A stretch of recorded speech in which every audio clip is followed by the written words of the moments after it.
Thank you very much, Rob. Well, I'm delighted to say we've now been joined by Paul Annacone in the studio, a man who reached the quarterfinals here in the Wimbledon singles in 1984, won the Australian Open men's doubles in 1985, and then more recently has a very successful coaching career, worked with Roger Federer between 2010 and 2013, and of course were with him over that epic 2012 final. So much to talk to you about. But Paul, thank you very much for joining us. And first of all, I've got to ask, where do you watch a matchup like this from? Where will you be watching the Federer-Murray match today? Well, for me, I'm doing some TV here, so I'll be hiding in the TV compound in front of a big screen. So I'm looking forward to it, just as everyone else is. It's, as Matt was saying, it's such a great rivalry already, built up, and it's a very interesting contrast in styles. And these guys have had some great battles, and I think this is going to be a great one because they're both playing terrific tennis. Andy's only basically lost one match in the last 3 months, and Roger's been playing very well this tournament, so I'm really interested to see how it unfolds, and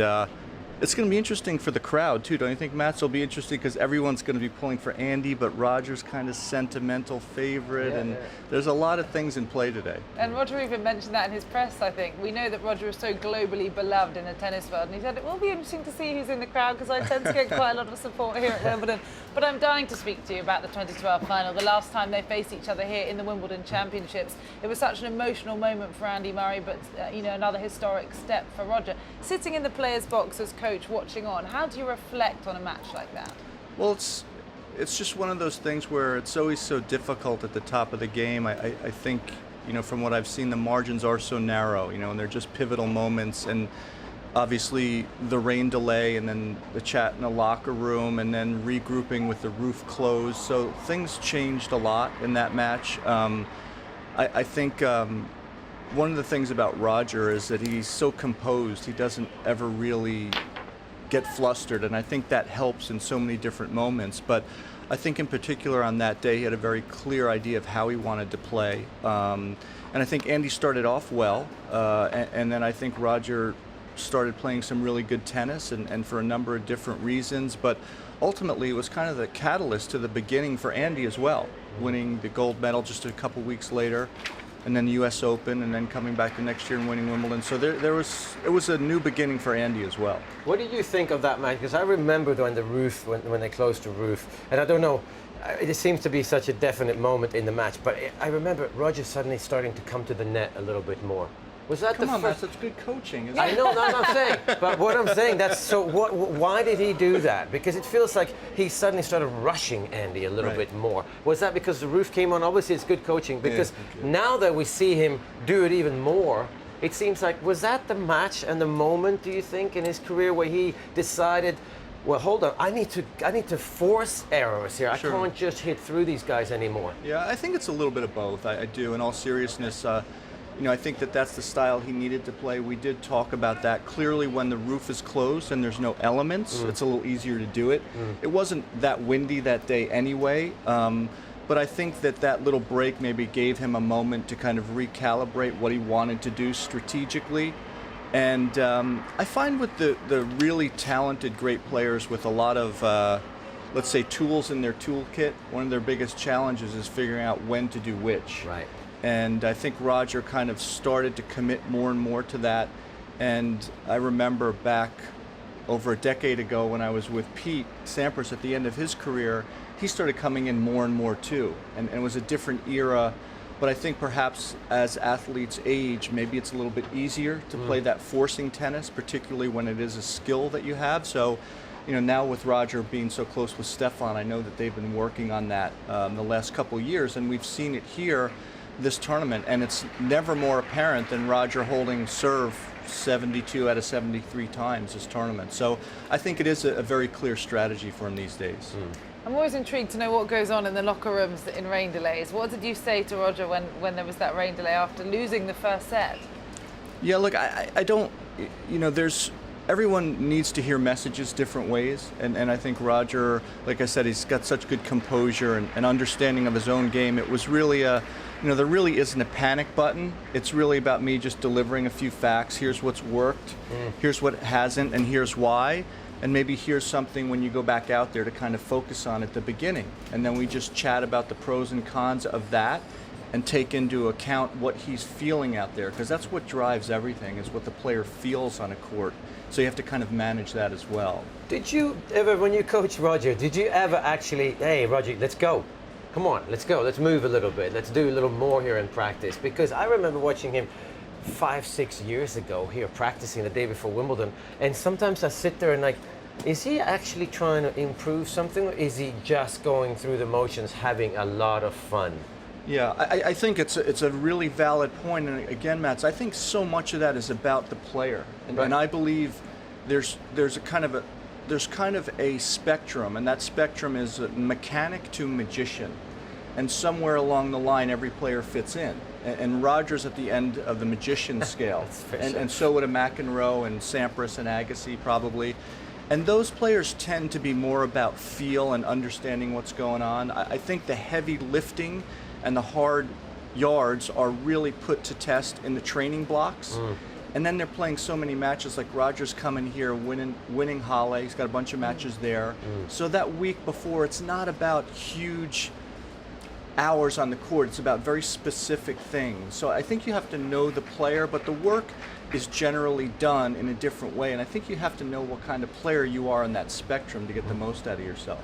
Well, you mentioned Pete Sampras, who you worked with from 1995 to 2002, two of the greatest grass court players you've worked with. What a treat. How would you compare their styles of playing and the similarities in their game, particularly in both of their serves? Yeah, both great grass court players in two kind of different eras. Roger kind of came along at the beginning of the great ground stroke era on all surfaces, and Pete was kind of the last of the bang bang era on grass courts. Very different personalities. Roger is a very external person that lives life. He's kind of a citizen of the world. And Pete was very insulated. He liked to have a small group around him, very much in his routine. But the thing that they had in common is they're both very driven. And I think they both really understood the kind of people that they are and knew how to get the most out of themselves, and just kind of accepted who they are in terms of how to prepare, how to strategize, and how to schedule themselves. So some similarities there, but I think very different people. Well, now at the age of 33, sorry, Mats, for Roger, and playing as well as he still is, we've seen him in these championships. How long do you expect him to continue? Boy, it's amazing. You know, it's one of the things. I think at the end of anyone's career, I mean, I remember at the end of my career too. It's so interesting because your body starts to hurt more, your mind starts to get tired more easily, and one of the things that I found too is that the winning doesn't feel quite as good and the losing hurts more. And I'm not quite sure why, if that's just a sign of mortality. But one thing that I found with Roger is I'm so amazed at his ability to sustain kind of a youthful exuberance. You mentioned it before, Mats, he loves to play. I mean, never in 4 years did I have an issue with him putting in the time on the practice court, doing the physical training. He doesn't need to be rah-rah. I mean, he has a great time doing this. And at the end of your career, it's so difficult to sustain that. And I think that can be the defining factor of how long you can do whatever it is you do successfully. So as long as he's happy and healthy, I don't see why there's not a few more good years if he wants there to be. Do you think I mean, really, to me, he's a better player now. There's something more logical about his approach in matches. He's more aggressive in a more understanding way, because I think you said he's such a magician that sometimes I found it hard to, why did he do that or that? Would never thought of doing that, and it worked, or it didn't work. Today it's like, okay, yeah, I see exactly what he's trying to do, and it makes so much sense, and he's successful doing it. Yeah, I think it's come with maturity, and I think a couple reasons. I think at the beginning of his dominance, I mean, for lack of a better comparison or frame of mind, I think he was just better than everybody. Right. I think he could play however he wanted, and he was just better than everybody.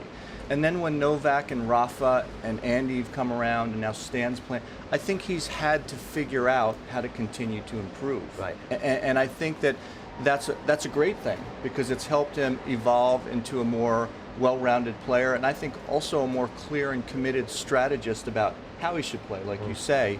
And I think competition with great people and great players just makes you play better. Yeah. And I actually think his game is more solid, but at the beginning of his career, I just think he was so dominant because it came in an era where kind of Andre and Pete were stopping. There was a little bit of a void. Leighton was there, and Murat was there, and all due respect to those great players, but they weren't at the level of multi-slam winners like Andre and Pete or Rafa and Novak. So there was a little void just at that upper percentage, and I think that allowed Roger to play however he wanted because he was just better.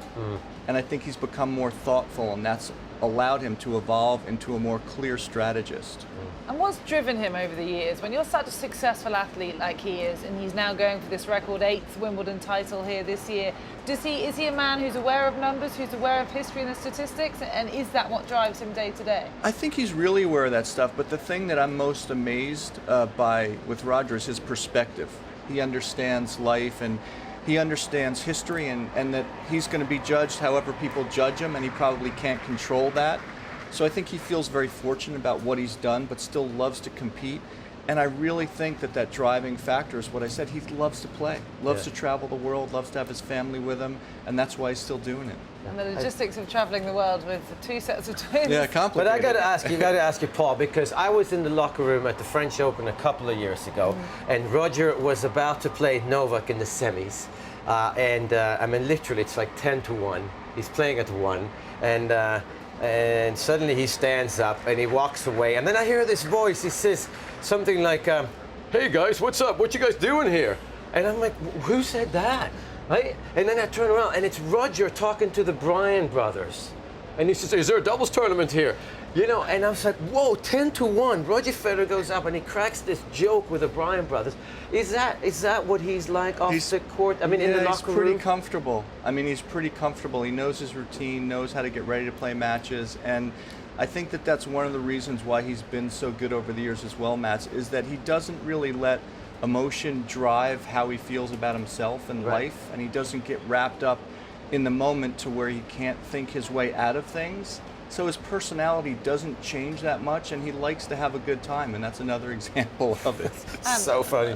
We've got to get Matt doing that accent more often as well. That's great. I've also got to just mention the home support here, because I think I'm right in saying you worked with Tim Henman as well between your time with Sampras and Roger Federer. So you would have experienced what it's like for a British player playing here at Wimbledon, and therefore know what it is like when Roger has to face Andy Murray. What did you learn from your years with Tim every year? Well, first of all, I've been spoiled. You mentioned 3 great guys that I get to spend a lot of time with, so I've been very lucky, and Tim is just a class act and a great player, and he felt the brunt, I think, of the pressure of trying to win the title here, and he played in an era where, with all due respect to Tim, he was just a fraction below the best guys. You know, he was a perennial top 10 player, number 4 in the world, but just a tad less talented than Pete, a tad less talented than Andre. Goran, who he lost to here, had a little bit more firepower. So he was right there, and I think he did great with his accomplishments. And in terms of dealing with the expectation, that's a tough thing. I mean, he lived it every day, newspapers, interviews, and it's very hard to hide. He looks at them. No, I mean, you can't hide from it here. No, right. The amount of publications there are, and the amount of reporting that you have to do, and every time you have to have dinner, anywhere you go, it becomes exhausting. And to me, that's one of the things that I thought Tim handled extremely well. And to look at what Andy's done in his maturation process, has done even better with it, because now he's won and he's still coping so well and still evolving. So it's great to have that support, but it's also a little bit alarming at times too. Would it help Andy now, though, you think? I think so. He knows how to deal with it. Exactly. I would think he'd be a little bit more relaxed. He broke the ice. He's won here, and he's won the U.S. Open, and he's won the gold medal here as well. So I would think he'd be a little bit more relaxed. But with Andy, one of his biggest traits is he's such a perfectionist that I don't know how relaxed he can ever get anyway. So he's always going to drive himself. So he'll still feel some of that pressure as well. Well, it'll be interesting to look at this with you, because of course Tim Henman beat Roger Federer here one year, and we had him up here in the studio a while ago, and he said he loves these memories, are the ones he can look back and witness him winning. What was it about Tim's game that did suit him so well to the grasp? But as you say, just being that little step below some of the greats. Yeah, I think Tim was, one of the top few volleyers of all time, really. I don't think there's many, if any, people that you can say were more adept and more skilled around the net. I think he had tremendous footwork. He did everything really solidly, and nothing huge. And that's what maybe dropped him just a tad below those elite players. But that's also what allowed him to do so well here and get so close so many times. But I think he's one of my best friends and just a tremendous player. But more importantly, when he went through his career, he was an incredibly professional person. Mm-hmm. Another guy like Roger that loved to play. Mm-hmm. Always joking in the locker room, same kind of guy, and really enjoyed it. So I think that means a lot in this world of a lot of pressure week in and week out to be able to have a good outlook. Okay, well, just before we let you go, Paul, I've got to ask for your picks for today. Who is going to be playing the men's final on Sunday? I think Novak's going to win. Mm-hmm. And I think Novak just has too much firepower for Richard. I think Richard's final was the other day. And I think Roger's going to squeak out Andy. You do? But I think it's going to be a barn burner. How many sets? And I won't be shocked if either one of them win. Yeah. I think it's going to be a 5-setter, and I think Roger's going to squeak it out. It's going to be as good a grass court match as you could ever hope for these days. Yeah. Yeah, well, it's sticking with your man. I'm not surprised. Thank you so much for joining us in the studio, Paul. Really Thanks appreciate your me. insight. Enjoy the matches today. We can't wait either.